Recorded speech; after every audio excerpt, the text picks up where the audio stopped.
Hey, what is up? Welcome to Man Up Friday with me, your host, Mike, your mentor. Need a haircut? Looking like I'm a little homeless, maybe, or I'm getting there. Uh, Probably get this cleaned up tomorrow. House of style action. But anyways, I appreciate you being with me tonight. You know, these are important nights. This is the meat and potatoes of what we do on this channel, where we get serious, um, where we cowboy up and look at the hard stuff that goes on in our lives, that's happened in our lives. And I'm not going to make any apologies. Tonight could be a tough night for some people. I'm going to warn you right now. I'm going to talk a little bit about God. If that offends you or that bothers you, I'm sorry. You know, my prayer for anybody that's watching this is that uh, they would allow God to speak to them in whatever way God is going to speak to them about these things. It's not my job to judge you. It's not my job to condemn you. It's my job to be your brother. It's my job to love you. It's my job to be your friend. And it's my job to share these things with you. And then you do with them what you want. Maybe you won't listen. Maybe you will. Maybe something, one part will speak louder to you than the other part. But tonight is part two of the wounded heart wound. And then next week we're going to have the final installment, which is part three. But I'm going to skip the introduction of who I am tonight for the sake of time, because I actually got to go meet a brother and talk to him about some things, right? Try to be a good listener and encourage him in what he's going through. So just a reminder, as always, this isn't my content. I claim no creative rights. I don't claim to be that smart, but what I am good at is the ability to recognize wisdom and to learn vicariously from other people. And all this material belongs to Dr. Robert M. Lewis, who wrote The Quest for Authentic Manhood. I've shared this before, but this really helped me at a time in my life where I was struggling with a lot of different things. If you watch any of the other Friday Man Up videos, you can find the explanation for that. But this is his stuff, and the premise is true. You don't know what you don't know. So if you want to wake up and learn some new stuff about you, about yourself, and why you are, and how to deal with that, and how to become a better man, a better husband, a better father, a better leader in your community, then we can do that. And if that's not you and you're just not ready for that right now, hey, no shame. We'll see you back here Sunday night, maybe for the Sunday sermon, or tomorrow for Shout Out Saturday. It's cool. I mean, everybody's at a different place. Like I said, I'm not here to judge you. I'm not here to condemn you. I'm just here to share this information and it be what it be. So let's jump in tonight and get this going. All right, so this is, whoops, let me just get rid of something in a minute. This is the Wounded Heart Wound Part 2. And just a recap, if you're just now joining us and you haven't been with us the previous weeks, there's 4 primary wounds that every man has to face to some degree or another from their past in order to move forward into their future and into their purpose. The first one is the father wound, right? Like the things our fathers do intentionally or unintentionally to place these wounds in our heart. The second thing is the mother wound, right? And it's the same thing, what mothers do knowingly and unknowingly to wound us growing up. The third thing is the all alone wound, right? And this is where men isolate themselves for a multitude of reasons.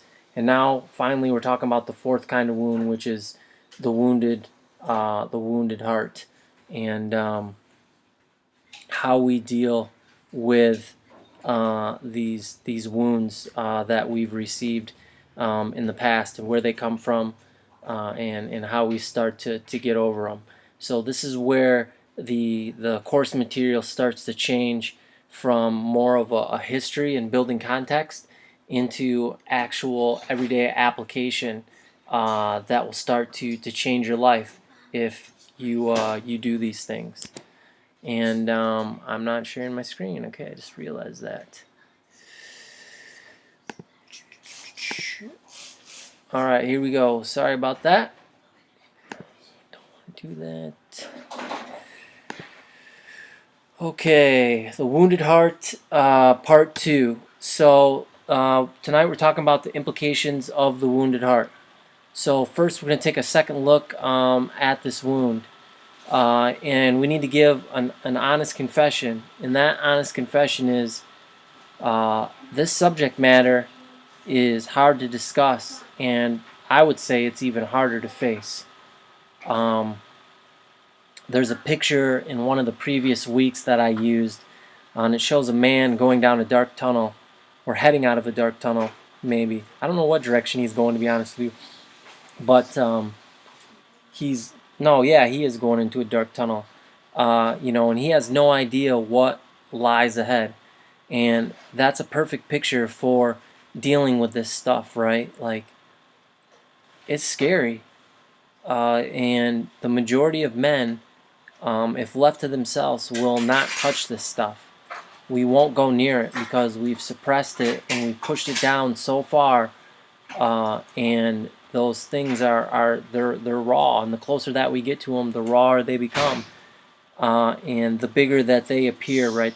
The bigger they appear as roadblocks in our lives. But I'm here to tell you that if you'll have courage to face these potential giants in your life, in reality, once you get past them, you'll notice that they were really only tiny little things. We just made them out to be bigger than what they were. And God will help us get through those. He will give us wisdom and understanding and knowledge on how to deal with those things. So I'm right there with you when I went through this stuff. It's hard. It's hard to discuss, and it's hard to face. Because who wants to be vulnerable? Who wants to appear to be vulnerable? But that's part of the lie, right? Is we believe we're weak if we're vulnerable, when actually it's just the inverse of that. And we're actually strong when we're vulnerable and we're willing to face and discuss this stuff. So here is the heart wound defined, as we talked about briefly last week. We are all fallen and flawed creatures at odds with our Creator and each other.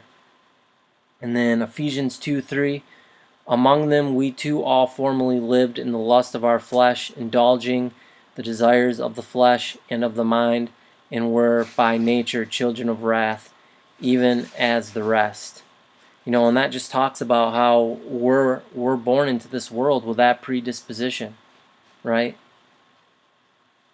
And that only gets amplified as we learn more ways to feed our flesh, right, and to do those things which are carnal in nature to us, and resist having self-control and other fruits of the Spirit and whatnot. Romans 3:10-12, as it is written, there is no one righteous, not even one. There is no one who understands. There is no one who seeks God. All have turned away. They have together become worthless. There is no one who does good, not even one. Right? We, as people in our humanity, we think we're good. But left to our own ways, we will find depravity. We will seek out ways to, I would say, how do I define that? We find ways to, destruct is the word that's coming to mind, but that's not. We'll find subtle ways to kill ourselves, subtle ways to hurt ourselves, subtle ways to limit our potential, I guess is what I would say. So let's talk about the pain that flows from this wound, from these things that are done to wound us throughout our lives, and what happens when we don't address these things. Right, so we've kind of already talked about this a little bit, and that's we're born separated from God. Right, and if you're a Christian, you understand what this means. If you're not a Christian and you're watching this, like I said at the beginning, let God speak to you. You know, I'm not your judge. Um, I believe that God will speak to you and He will direct you, and I have faith enough that He will show you what He needs to show you. So if that looks like He's telling you to open up a Bible and read the Bible, then so be it. If He's telling you to just get alone with yourself and ask Him some hard questions, do that. Whatever that looks like to you, I have enough faith that God will take care of it. Ephesians 2:12, remember that you were at times separated from Christ, alienated from the commonwealth of Israel, and strangers to the covenants of promise, having no hope without God in the world. You lived in this world without God and without hope, right? And one of the things we talk about early on in this course, and one of the things that one of my mentors reminds me all the time, is that one of the leading indicators of suicide is people have no hope. And the reason they have no hope is because they have no purpose greater than themselves that they've attached to, right? And as a Christian, that's God. If you're not a Christian, what is that for you? What do you believe or what do you attach yourself to that is greater than you, right? Greater than that predisposed selfishness that we all have to do what we want and fulfill what feels good to us. How are we reaching out beyond ourselves when life is more than just about ourselves and about our desires? We are bound to a life of futility. Ecclesiastes 1:14, I've seen all things that are done under the sun. All of them are meaningless, a chasing after the wind. You know, Solomon, the wisest person that ever lived, King Solomon, you know, he's speaking about all these things that he's had. I mean, being the wisest and the richest person who ever lived, there was nothing that was off limits to him. And later on in his life, when he walked away from God a little bit, he indulged in all those things. And he came to the realization that they're all meaningless. And it's like chasing after the wind. You can never grab those things, right? You can they're there, but they're not there. You can't put your hands around them. You can't feel them. They're not they're not tangible. That's a desire that can never be quenched. We are enslaved to corrupt nature. Job 5:7. Yet man is born to trouble as surely as sparks fly upward. I mean, that's a good analogy, right? Like, left to our own ways, we're going to go to trouble and commit evil.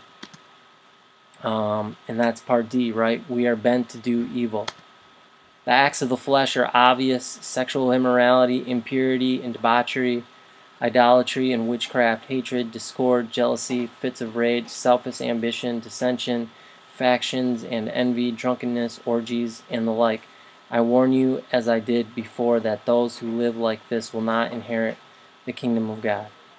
Now, I want to be extremely vulnerable and honest with you. I've committed a lot of these things on this list. Sexual immorality, impurity, debauchery, hatred, discord, jealousy, fits of rage, selfish ambition, drunkenness. Done it. Been there. So, once again, I'm not here to judge anybody. I'm not here to put anybody down. I'm just here to present this to you and let this speak to you and let God speak to you. And if you've been doing these things, okay, that's between you and God. God will deal with it the way that He needs to with you. If you feel that that it would be beneficial to have somebody to talk about these things or explore this more with, I would definitely suggest that you act on that. Whether it's someone you trust, right, that you have in your life, possibly a pastor at a church, or I'm always available as well. Jump on a Skype call. We can talk over the telephone if you're local. We can meet up. Because right, the reason that these things are the problem with these things, right, is when we indulge in these things, they perpetuate these wounds that we have inside of us, right? Because we're all trying to cure these wounds, right? But the way that we go about it a lot of times is by doing unhealthy things, which in the moment may make us feel better, but in the long run, they do nothing to heal those wounds that we're so desperately trying to heal. And that's what this list is. These are examples of things that do that. And that's why they're important. So, yeah, I said that I was going to talk about God tonight. I said that I was going to talk about this stuff. I'm not going to shy away from it. Let it speak to you how it speaks to you. If you need to talk to somebody about it, then as your brother, I would encourage you to do that. This is pretty much it for tonight, short and simple. Next week, where is my book? I'll give you a little primer here. In case you're wondering, oh man, where is all this going? Trust me, we are going somewhere. You know, we're going to talk further about the implications of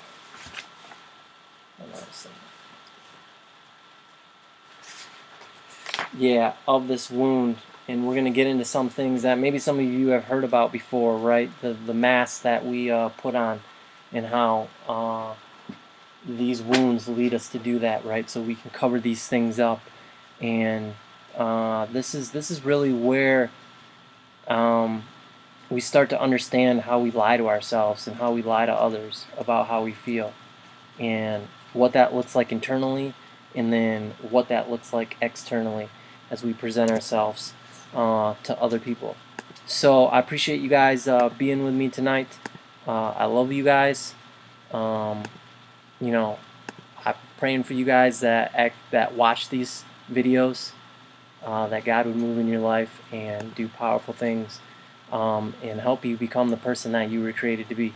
Because as men, we have this higher calling on our life. I talk about it all the time. I'm going to beat that horse until it's dead and gone.